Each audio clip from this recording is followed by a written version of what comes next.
So James, I came across a really young, smart, successful investor in Westtown. Must have been 5 or 6 years ago. Him, his brother, and a couple friends were all going in together to buy a 3-unit building, beautiful brick building. I don't know their exact structure, but they were operating as if they were a full partnership corporation. But in reality, then you'd find out, they're 4 buddies, just, 2 brothers and 2 buddies just going out, having beers, and then thought of house hacking together. So that's something we're hearing more and more of, like 2 buddies or, these little groups that'll sort of all buy into a building, live on different floors, and all of a sudden what was an unattainable price tag on a piece of real estate becomes house hacking. Are you just paying rent then in an apartment with your 4 buddies? Someone's living on the first, second, third, fourth floor, and you're sharing the mortgage payment. You're not reducing your costs by offsetting rent. Someone that doesn't have interest in the property, you're paying principal down and the property's probably appreciating.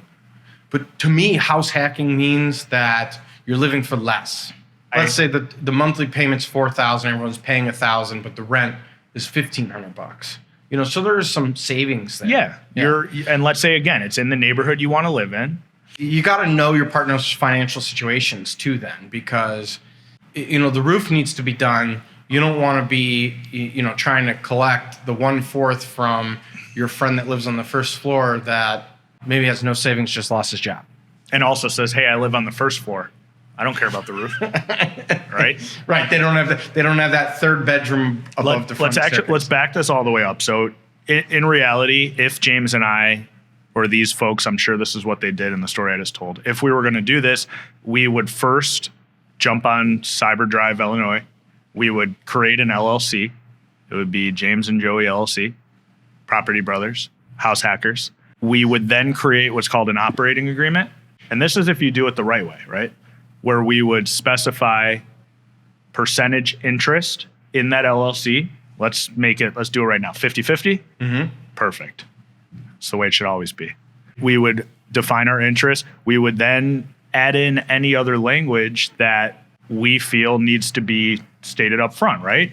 All expenses are to be paid 50-50. What else could possibly go in like an operating agreement?